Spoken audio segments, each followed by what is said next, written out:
You know the vibes. Welcome back to another episode of the Luka Doncic trade reaction. I mean, the Hoop Genius podcast brought to you by NBA 2K25. Yeah. Guys, here's the thing. Here's the thing. The Luka Doncic trade is the craziest trade that I've seen in my lifetime, right? Okay. And it just feels like after that, nothing is ever going to come close to being as insane or as exciting with that. You know what I'm saying? Like I've Yeah. now I know how girls feel when they go out on a date with Mo because they have the night of their lives, and then after that, everything must just be dull. Do you know what I mean? Do you know Boy, what I mean? wait. Hey, So, hey, hey, like hey, De'Aaron Fox got traded, big deal. The Thunder Mo got is another com second round pick, big deal.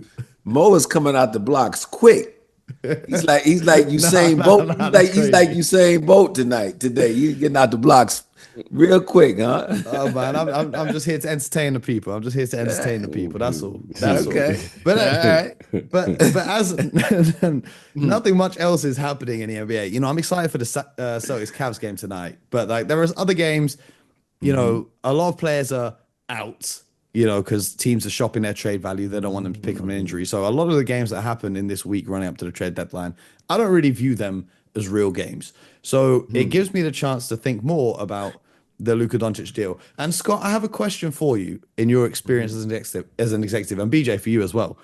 There are a lot of executives around the league now who are reportedly furious that the Lakers were the only team allowed to bid for Luka Doncic. Does doing the deal in the way that Dallas did it damage the Mavericks' relationships with the 28 other teams who weren't involved and weren't asked for a bid for Luka Doncic? Long term, quick answer, no. And here's why. You just said it. There's only 30 teams in this league.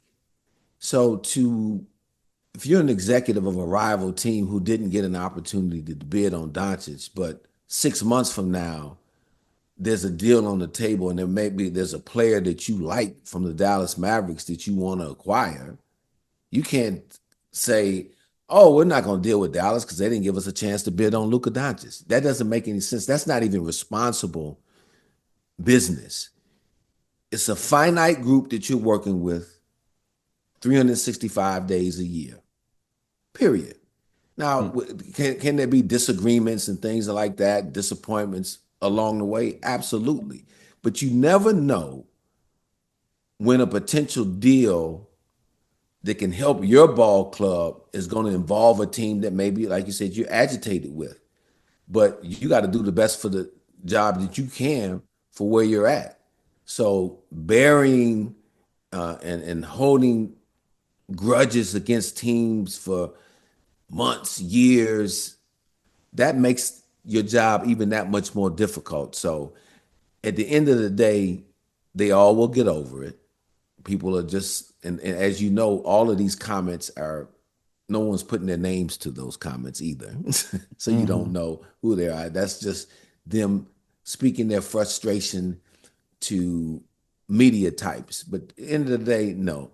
If there's a deal to be done with either the Lakers or Dallas Mavericks, and it's going to help my ball club, and even though I wasn't involved in it, I got to figure something out. That is your responsibility, your professional responsibility as a president and GM of a team. Yeah, Kirk Goldsberry said that the Luka Doncic deal originally included multiple first round picks, Dalton Connect, and more, but it was chiseled down after Rob Pelinka was able to convince Nico Harrison that taking on Luka Doncic was a big risk due to his weight and injury history. What do you guys think about that? Scotty? Yeah, no, well, look, I mean, As a Look, if negotiation, I'm, if no, like yeah, if we're I'm talking Rob about Palinka, injury history, look, just giving out exactly, Anthony yeah, Davis. yeah, right. If I'm Rob Palinka, I can see him bringing up those points, and the fact that there's no guarantee that they're going to re-sign Luca because Luca can be a free agent here in another year, after next year, I believe. So I'm sure he feels confident that they're going to be able to keep him in a Lakers uniform, but you just don't know. So when you're in a negotiation, you got to, and the fact that he and Nico have a strong relationship, they can go back and forth and talk about the possible negative outcomes from both sides. Because to your point, the difference is in this situation, from what I understand, is that Dallas went to The Lakers. Lakers on this deal. So now, in going to the Lakers with this deal, and obviously targeting Anthony Davis, the Dallas Mavericks are saying, "This is who we want." They're comfortable with getting Anthony Davis. They've already processed his injury history, so to speak. Now, Rob Pelinka's just coming back as he probably slept on and said, "Oh." At first, he might have been amenable to all of that you were talking about, but then he probably went back and thought about it and said, hold on a minute here. If I give up all this and somehow it doesn't work out, things go bad, you can't just assume, you're getting this great player, but you can't just assume that everything's going to go great. You believe that it will, you're confident that it will, but you got to try to cover yourself the best you can. So I understand him doing that. And, good job by Rob and being able to do that and preserve some of the assets, if you will. I know they preserved one first-round draft pick. Dalton Connect is a big keep, in my opinion, too, because I like that young player for this Laker team. BJ, do you see a world in which Luka Doncic doesn't re-sign with the Lakers? Of course. Of course. Yeah, of course. There's always a scenario in which that can occur. Always. But do you think it's realistic? Of course. Now that the trade has been made, I'm going to give all of the future players, future NBA players, a little gem. You must have a short memory. You had a bad game last night, you have to move on. You had a bad quarter, move on. You had a bad play, move on. I'm done with the trade now. I'm moving on. Luka Doncic. LA is a different animal. Just like Scott Perry understands, there are the other teams in the league, the other 28, 29 teams, and then there's New York City. Yeah. Okay. Say that again. Yeah. Okay. Now, let me tell you something about this LA train. Mm-hmm. Whatever was going on in Dallas, we don't know, and I'm going to respect what I don't know. But whatever is happening out here in LA, we going to know. That is true. It absolutely is true. And we know right now that the LA fan base, they want to know everything. They going to know what time, they going to know Luka's game day routine. They going to know where he was out to dinner. They going to know everything, good and bad. Yeah. So here we are now, 2 or 3 days after this initial trade, and I'm gonna give everyone a little clue. Luka's never experienced anything like this coming out here to LA.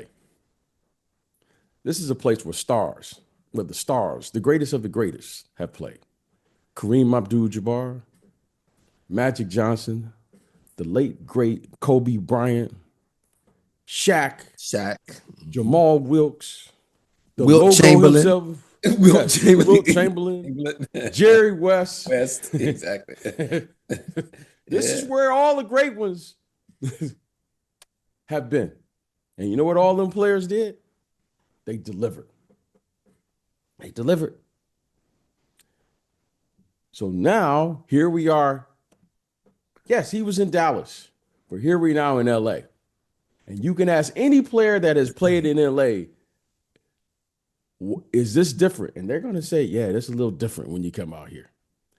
So I'm moving on because I love great players and I love these young players to perform. But now, instead of us talking about yesterday, and if we are really wanting to push this thing forward, now somebody better prepare this young man for what he's about to walk into, because this is not going to be easy here in LA. And by the way, what we should be asking Scott, because Scott was kind enough now, he's blessing us now 2 days in a row coming on the show. Scott, how difficult of a process is this going to be to build this team? Because this is not easy. And guess what we are all expecting here? Not to get to the NBA Finals. not to just get to the conference finals. We're expecting to deliver what Mo is all about there in Boston. Deliver the last game of the season. They have to win the final game of the season. So, Scott, the trade has been made. I'm going to say this because we know this is true here. We keep it real here. Every team in the league changed their flight plans on the trade deadline. Oh, everyone's terrified to get And traded listen, now. so at first everyone is like, "What is Nico doing?" And now everybody changed their flight plans. And Scott know how much that cost to change them flight plans. We keep it real here. When you start playing with people's money, then you got their attention. Why did every team change their flight plans? Mo, do your research. So let's stop acting like all of these teams. What's going on here? Oh, what happened in Dallas has everyone's attention. No Why? question. Because everybody knows what it is now. This is the reset button. So, Scott, now let's start talking about the real here, because when the LA Lakers, which I probably got to go to the game here, because I got to find out what's going on. Because the Lakers say they about championships. Well, my money is to see how they're going to do it. And Scott, this is going to be very, very difficult, because draft picks, trade. What they going to do, Scott? Floor is yours. Yeah.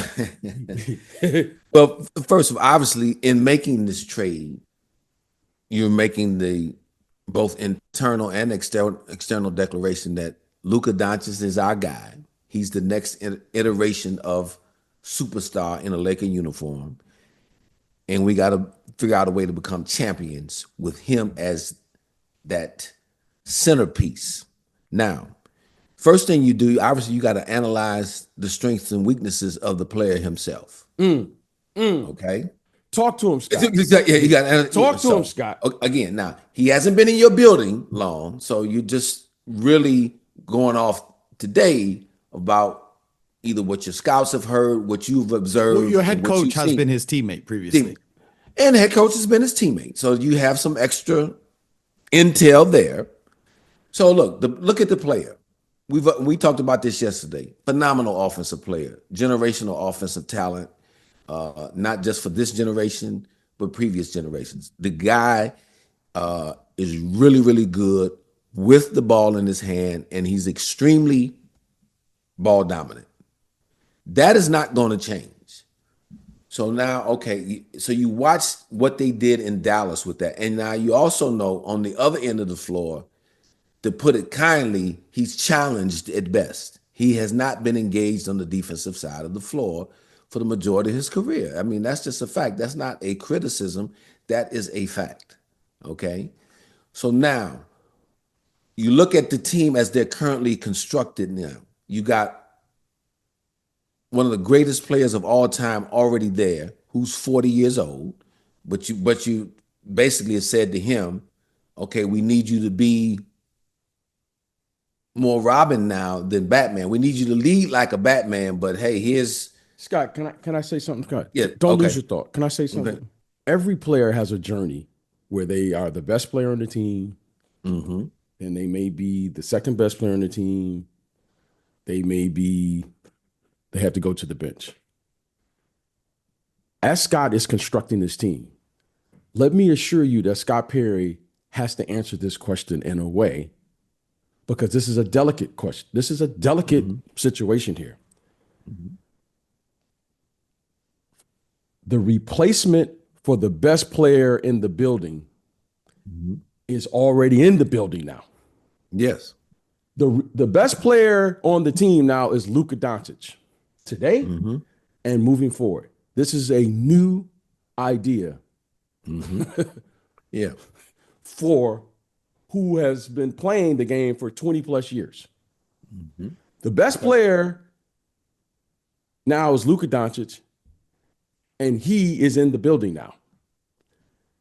We don't know how that's going to work out. Is that correct, Scott? Oh, that's what, yeah. And I was no question. You do not know how that's going to go. Now, because we don't know how that's going to play out, that's going to be a huge indicator of what someone like Scott Perry has to do. Mhm. This is a very, very sophisticated situation that we are going to learn from because everybody wants talent. Well, let me assure you this. The talent of Luka Doncic and LeBron James, they're elite. Here is the challenge. The late, great Kobe Bryant did it as the number one player on the team, and he won a championship as perhaps the second best player on the team. No one has done it greater than Tim Duncan. Tim Duncan did it as the number one player on the team. He did it as the number two player on the team. By the end, I think championship 5, he might have been the 5th best player on the team. Okay. Michael Jordan did it 6 times as the number one player on the team. Mm-hmm. But I remember when he was the second best player on the team in college because Big Game James was the best player on the team on that particular championship run. Mm-hmm. You know what I want to see? We always make these arguments. I want to see LeBron James now. Okay, he's done it as the best player on the team. I want to see this. I want to see them two figure this out. Mm-hmm. And I want to see everyone accept the challenge to say, we're going to figure this thing out. Mm-hmm. Because right now, Luka has to be because of the way he plays. Luka can't play without the ball. No question. Mo got so tired of me saying that. Mo knew the argument that I was going to say before I knew it. That's why I just stopped right mentioning Luka Doncic for like 6 months on this show. Now we have to mention Luka. And what did I always say, Mo? He's not going to win a championship until he figures out what? Yeah, who he's going to guard. Who he's going to guard. Yeah. Should I say something? And here's the issue when we talking about constructing a team right now. You've got LeBron at 40 years old. Yes. Who's no longer the defender that he once was. And when LeBron, if we're not talking about LeBron 25 or 30, that you can match up with the best perimeter guy and he does a solid job on him. He's at 40 now, so he can't expend that kind of energy anymore defensively. Austin Reeves is on your perimeter, who is not a great defender by any means either, and Luka Doncic. Now they're all going to be on the floor and they got to play a lot. Now you have makings of a very positive output offensively, but defensively, you're lacking on the perimeter. And in today's game, that's a lot for Vanderbilt and Finney Smith. Yeah, and especially and then Jackson Hayes is your only center right now, and he is a backup or third center on most teams. So they are not done constructing this roster by any means, in my opinion, if you're gonna aspire to win a championship. But BJ hits it on the head. It always gets down to that personality mix and fit. And again, LeBron is a very knowledgeable basketball player. He's exhibited that over his entire 22 years career. Luka Doncic has a feel offensively, but it's been dominantly with the ball, and he's 25, 26 years old. That's not going to change. And it'd be interesting to see with LeBron. I've heard some pundits talking about, well, it makes it easier for LeBron. LeBron can catch and shoot more. Well, when has LeBron James' game ever been catch and shoot in 22 years? That's not his style of game. And then, or he can be cutting to the rim a lot. Okay, he'll pick and choose that. But again, at 40 years old, he's not going to be running up and down the court and trying to. I think we'll see more LeBron playing without the ball. You see more LeBron post-ups? Yeah, so far this season. But he's going to have to play more. Like especially down the stretch against the Knicks the other night, you saw him just once Josh Hart was straight to the block every time. He's going to have to do that. But it's going to be interesting. So in putting it together to put a bow on all this, every day you're going to be watching this personality mix as much as the talent mix. Like I said, the defensive thing is the lack of defense is obvious, and the lack of size on the interior is obvious. Okay, and just like the offensive prowess is obvious, but how is all that going to fit? And you're putting this on a first-time head coach. Mm. So we haven't thought about this. It's not like you give this Pat Riley, who has years and years of experience, or even Eric Spoelstra, who's the coach there now, that has experienced a lot of different personalities and had to mix and match a lot of different rosters over the years. JJ Redick is not even halfway through his first season, or he's halfway through his first season. And now this is a huge shift in the dynamic for him as a coach. So how he handles this too is going to be a big part of this coming together. You talk about Jackson Hayes being the only center on the roster. A few names have been flowing out there over the last couple of days now. Nick Claxton of the Brooklyn Nets, Rob Williams of the Time Lord of the Portland Trailblazers. But it seems like, earlier in the show when I said the week of the trade deadline, basketball's not real because a lot of guys don't play because they don't want to get injured in case they're getting traded. It seems like DeAndre Ayton is trying to get traded because recently he's been putting up maybe the best basketball of his career so far. He last night he had a crazy game. What did he have? Let me pull up the game from last night. He put up a great stat line, 25 points and 20 rebounds in the overtime win for the Portland Trailblazers, who are starting to figure out a few things themselves.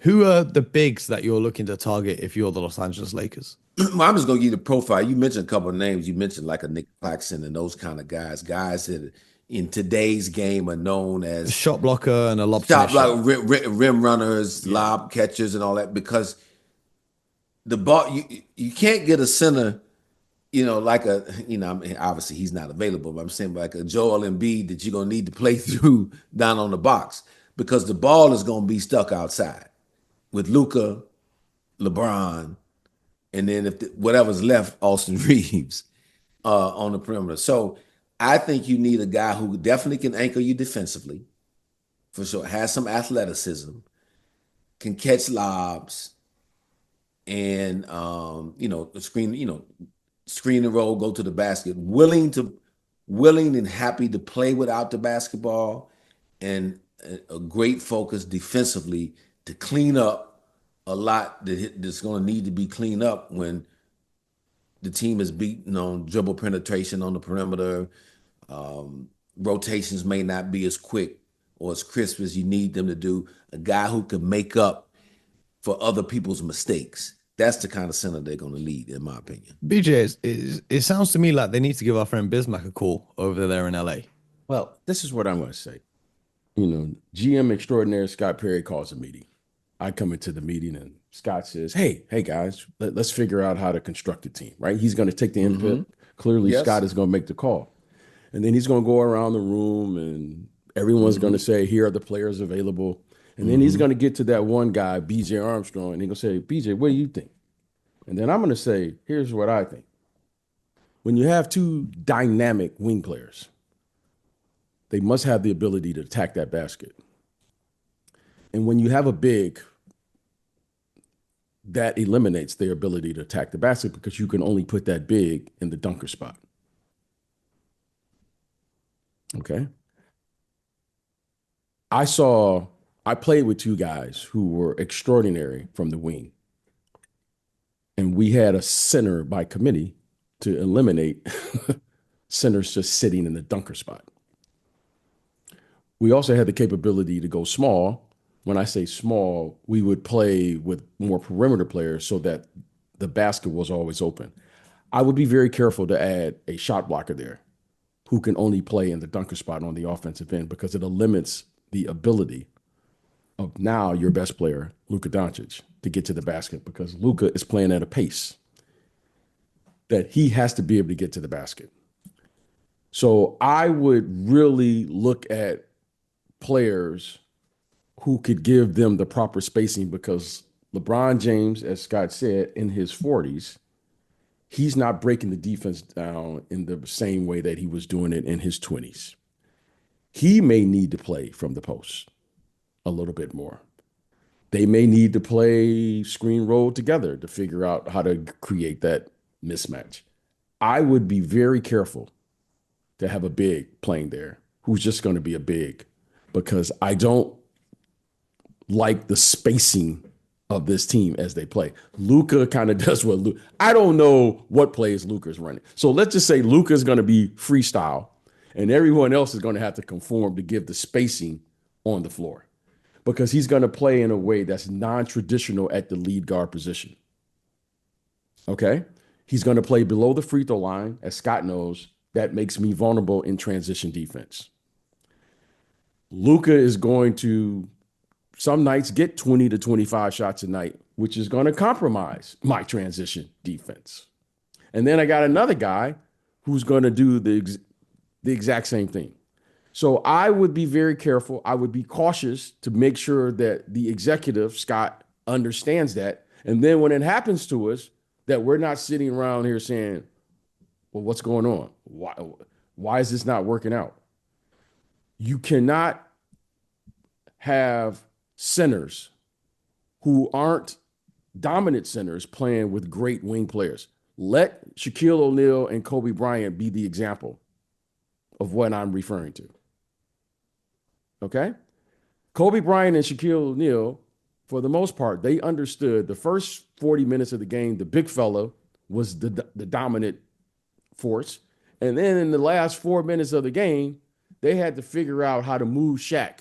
And because I'm familiar with that, they would go to their offensive set was called center opposite, meaning now our dominant player who was always on the strong side of the ball, late in the game, they would go opposite to highlight their most efficient player down the stretch who can make free throws in Kobe Bryant. They didn't do this in day one. They had to figure that out. But Shaq was still the number one option because the big fella needed to touch the ball. Later on, when Shaq wasn't on the team, they moved away from the center position altogether. So I think this is important to figure out how to build with the right player beside these two players because they're playing a unique brand of basketball. And I think it should be something that we should take into consideration before we start doing the traditional, we need a shot blocker. We need a big who can do X, Y, and Z. Because I don't think that's going to be in their best interest as players. And these are the kind of discussions you have with your staff. Because it's varying opinions. Like BJ is, like obviously I went straight to the shot blocking and defensive end because that appears to be a big hole for me. But then BJ being part of the staff is going to say, yeah, but this offensive end over here, that same guy could become a negative down there for us and could maybe not maximize our offensive abilities as a team.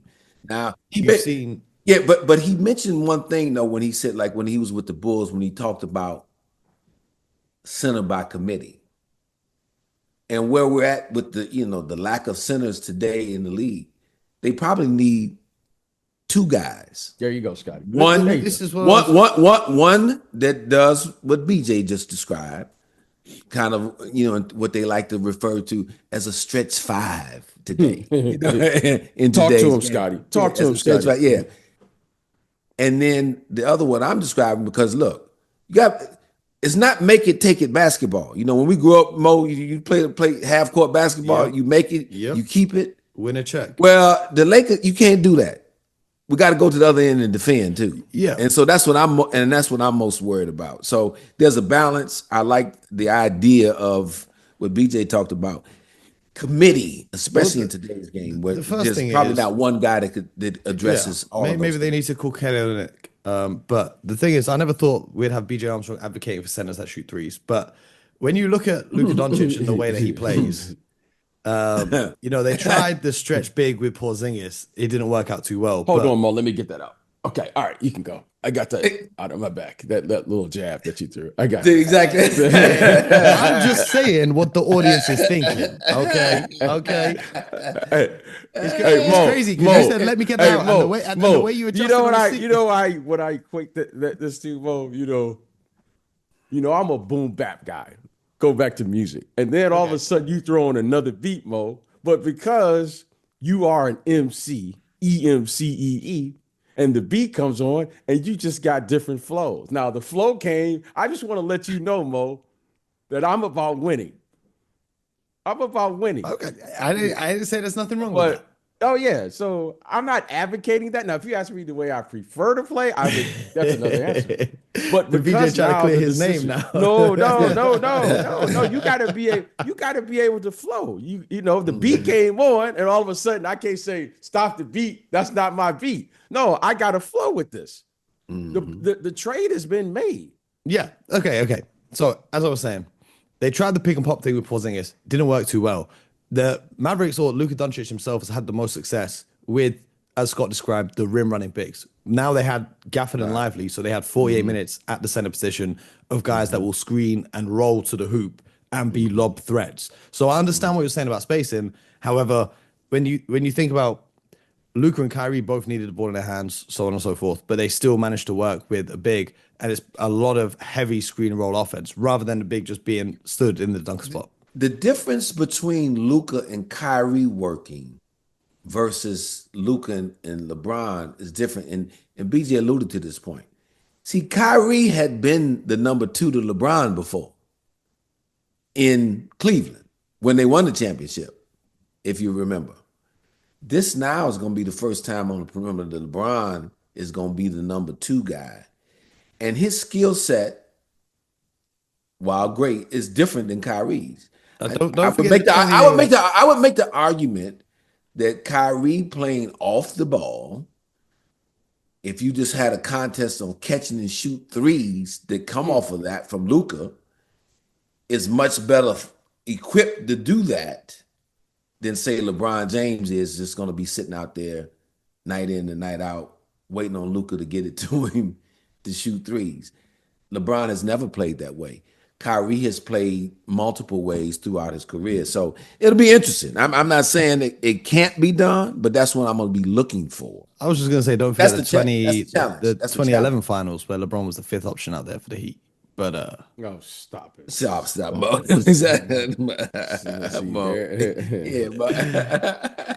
Somebody had to say it.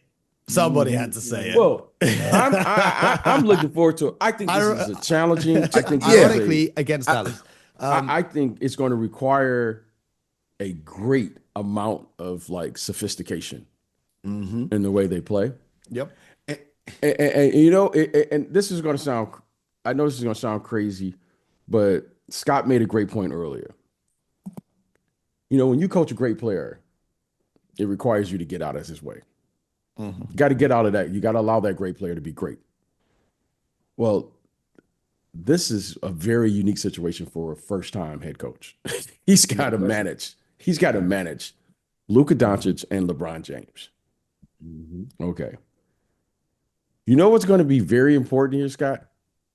You are who you are. Right. No question. You know what I mean? Like, no question. LeBron James' resume speaks for itself. Okay, we've all every year Mo and all of us get over here and they built a team. Say LeBron needs this to get to the finals because of his resume, right? Okay. Absolutely. His resume hadn't gone anywhere either. Now. His resume hasn't gone. Exactly. Point well taken. Exactly. And so it ain't disappeared.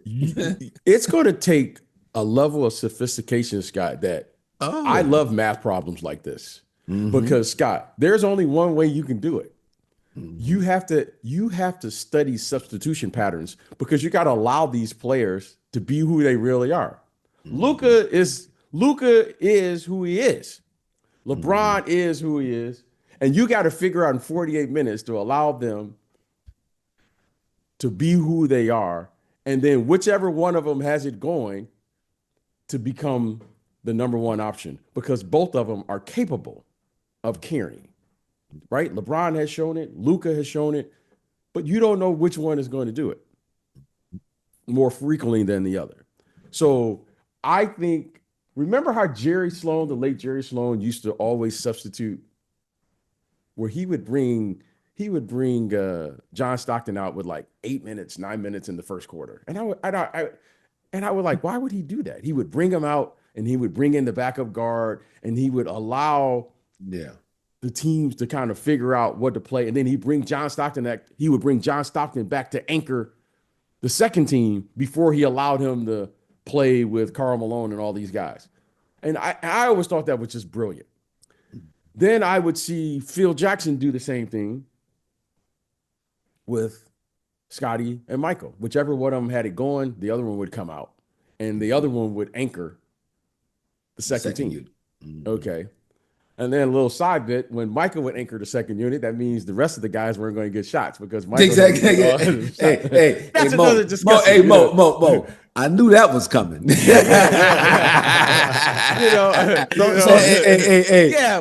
I knew that was coming. But the results we got at the end, we got championships at the end, so it all worked out. Okay? Just going back to the original trade proposal with Dalton Connect being included in the trade, I feel like he's one of the players who could actually benefit loads from this trade, because when JJ Redick, coach of the Lakers, was a teammate in Dallas of Luka Doncic, an action that they used to go to a lot was an inverse pick and pop where Luka would have the ball, JJ would set the screen, and then flare for the 3-point shot. I imagine off the bat, that's one of the things that JJ is going to try and initiate, implement into the offense with guys like Reeves and Dalton Connect, because that way it gives you Luka matched up with a smaller defender, and most times, because Luka commands so much attention, a wide open 3-point shot. Great point, Mo. And again, when you talk about building the team, they just expended a first-round draft pick on this guy, Dalton Connect. And you can't build an entire team off trades in free agency. You got to grow some talent internally. So it is incumbent upon, again, here, first-year head coach J.J. Redick, with this talented rookie player that they have, you got to make sure he doesn't get lost in all this. They got to make sure he is a guy, in my opinion, moving forward, that can put his hand in the pile and contribute to this team winning in a big way moving forward. So that'll be interesting. Another point, just listening to this conversation, because it is fascinating. I go back to when LeBron first went to Miami. Now, it was a different circumstance. It wasn't a trade. Guys came together, free agency. But Dwayne Wade was the guy in Miami. He was the number one guy. He had won a championship there with Shaq, actually. And so I remember reading with Dwayne Wade saying at some point, because when you're trying to figure that out, you got these 3 all-star players, because let's not forget about Chris Bosh. He was the man in Toronto before he came down there. But LeBron was, the elite of the elite on that group. But they were all trying to really figure their way out in that first half of the season. If you remember, they were at 500, I believe, first 20, 25 games of the season, just trying to figure it out and not step on any toes. And I read where Dwayne Wade finally said and went to LeBron, look, man, you got to be the guy. You got to be the man. We're going to follow you this lead. And when he did that, that released LeBron James, eased the tension, and they were able to figure out and went on and won a couple of championships together. So now, again, time is different. LeBron is 40 years old now, but you're going to need, it's those kind of personal interactions that are going to be hugely important if this thing is going to work with both LeBron and Luka. So let's see. Good. That's a great point, Scott. It is. This is going to be one of the more fascinating things to do because of the way this team is being constructed. When we're talking about connect, someone's going to have to defend. Someone, because right now this is not a defensive group. Okay, no disrespect. I would ask Scott's permission. Can I go give him tape of the younger Klay Thompson? Because we need somebody to take on that responsibility. Okay, but Dwayne Wade, what he was able to do, I don't think Dwayne Wade got enough credit. No question. For why. And I want to make sure that we here recognize what Dwayne Wade doing. When you play on a team, you have to figure out your role. Dwayne Wade was, without question at that time, a top 5 player, right? He was in the MVP conversation. And remember now, the late, great Kobe Bryant was playing. And some were saying that Dwayne Wade was the best 2-guard during that time. So Dwayne Wade had earned that right to be the number 1 seed, the number 1 option. Yes. And he was a champion. And he was a champion. Okay. So Dwayne Wade had the awareness to figure out what was done to the one thing that brings us all together to win. And I want to give him credit because that young man, I've watched him at Marquette.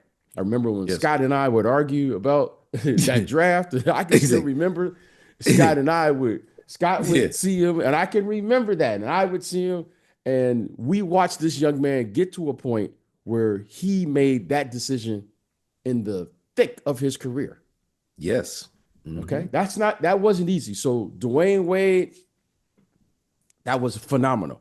Now we're going to have to, one of these guys are going to have to make that decision. In my opinion, it's going to have to be LeBron James just based on age alone. And this is going to be new for LeBron.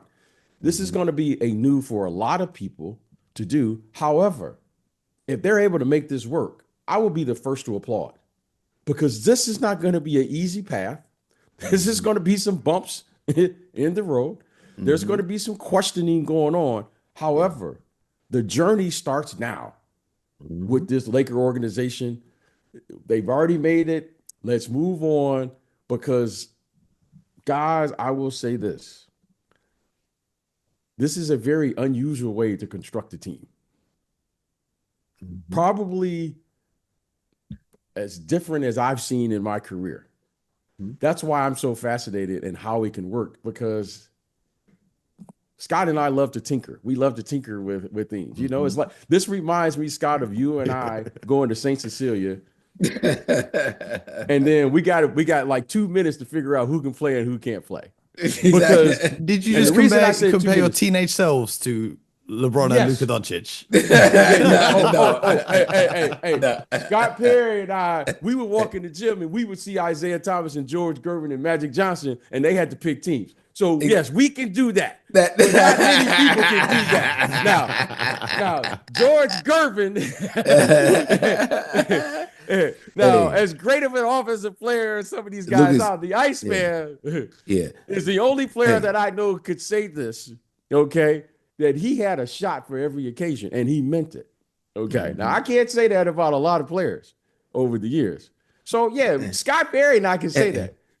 And George Gervin was a career 51% field goal shooter. No, see, Bo. See, everybody applauding guys in the 40s and all like that. Not including threes too, because he played in the ABA. Hey, George Gervin's off night probably was 48%. So Mo, here's a stat. Here's a stat for all the statisticians here, because I know a lot of guys to the stats. Because Mo throw the stats. In that era, when you averaged 20 points a game, it meant something. Because guys were playing defense. I would be willing to bet that this is an era where I bet there are more people averaging 20 points a game now than any time in the history of the NBA because of the way that they play. I don't know that stat, but Mo, that's a stat. That's a stat for you'd have to look it up because I think in the 80s they had a really fast pace of play, so a lot of the game scores were higher. But if you averaged 20 points a game in that era, you was like, whoa. In this era, everybody's averaging 20 points a game. Yeah, you can be Kyle Kuzma. That's you said that. I didn't say that. So what I'm saying is Bo, I'm just fascinated by all of this. This would be just I would be so excited to come to work because I don't know how this is really going to play out. I really don't, but I really would love to. I can't wait to see how they do it there in LA. Well, the reason I mentioned Kyle Kuzma, it's not random. It's reported that he's in talks to be traded to the Milwaukee Bucks for Chris Middleton. Interesting. Yeah, interesting. Kevin Durant also reportedly to be on a trade block, and we'll be bringing you all of the latest on tomorrow's show. So you guys make sure you subscribe. Well, it's been an hour. Oh, yeah, exactly. Scott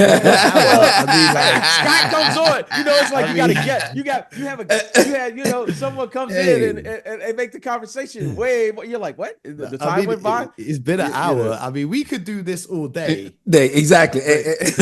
Well, if you're listening and if you're working out, you just got an hour in and didn't even know it. So. I don't know if people can let me know. You guys let me know in the Discord or in the comments if you can work out while you listen to this podcast because I'd be laughing way too much to take a workout seriously. You know what I'm saying? I'll be laughing. But no, I appreciate you guys. If no trades happen tonight, tomorrow we'll take a look at how the Dallas Mavericks will construct their team.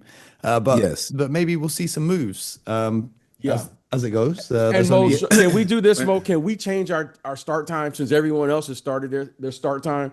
Like, they moved their flight times. So let's move our start time. Me and Scott already agreed on Thursday. We're changing the show time. Okay, so okay. on Thursday, On for you guys Thursday. listening, the show won't drop at the regular time on Thursday. It will be after the trade deadline has finished, so we can bring you everything Yes. you need to know from the NBA and what could well be one of the most insane trade deadlines in NBA history. No question about it. Because the last few have been pretty boring. I ain't gonna lie. The last few Yeah, years, but trade deadlines not been hitting. there's a lot going on. Well, it's going to be hard to top this last trade, but we'll see. You never know. You never know. Never say never. Never say never. When I see that notification for Kevin Durant going back to the Warriors, it might get a little crazy. So, so keep your phones on, fellas. Yeah, that would I've made sure I've kept my schedule free this week, just in case any trades break. I'm keeping my schedule open at all hours. So, I'm ready. You might have to do some emergency podcasts. Keep your phones on. Stay locked in. Scott. Yeah, Hey, please. man. And I want to Thank say you this. guys, Thank man. you, Enjoyed it. Scott, for coming on, because this is a treat.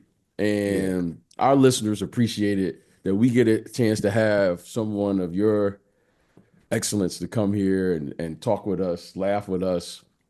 And we're all trying to figure out how to keep Mo on the tracks. That's impossible. Yeah. we did get some funny comments, right? We got one comment that said, Mo, if Luke can get traded, you better be careful BJ doesn't trade you. I said, unfortunately, I'm the GM of this show. Exactly. You know what I'm saying? I'm the GM of this show. We had to improve the squad depth this week for the trade deadline. We had to bring in Scott for the whole week. We did get one more comment, Scott, and this one was for you. Okay, I'm sure. The tenor said, Scott Perry is an NBA executive. Somebody get this man a HD webcam. I feel Exactly. Do I look that bad on here? I feel like we gotta make some upgrades. This is an HD camera I'm using. Maybe I we have gotta too get much you a light. 4K one like me, so you'll be looking crispy. See, I tried to get BJ. Get a 4K one. I even got It's BJ a 4K. so you I have a one 4K around here somewhere. I sent have one BJ around. a Okay, 4K webcam. tell him I'm working on. We're working on it because 4K. I sent BJ a 4K webcam about 3 years ago. Okay, It's been 3 years. I think it's still in the box. He did not want to set it up. He didn't want to mess around with it. I even sent one of my friends to BJ's office to set it up for him. BJ wanted no parts of it. Yeah, he said that's he's correct. good with the 720p MacBook webcam. That's correct. But if there are any computer or camera companies listening that can help us out here, that Exactly. can help BJ set up a little bit more of a technically advanced setup. That's correct. okay. We'll make it happen. Don't worry, guys. You guys stay locked in, stay subscribing, stay sharing the show. We can make all these upgrades happen for you. And I know a lot of people be listening to the show. We could even do this same show in a TV studio somewhere. That's all I'm gonna say. Yes, That's all I'm gonna say. Awesome. Yeah, that would You know be where awesome. to find us. Until next Exactly. time, like, comment, subscribe, all that good stuff, and most importantly, get buckets.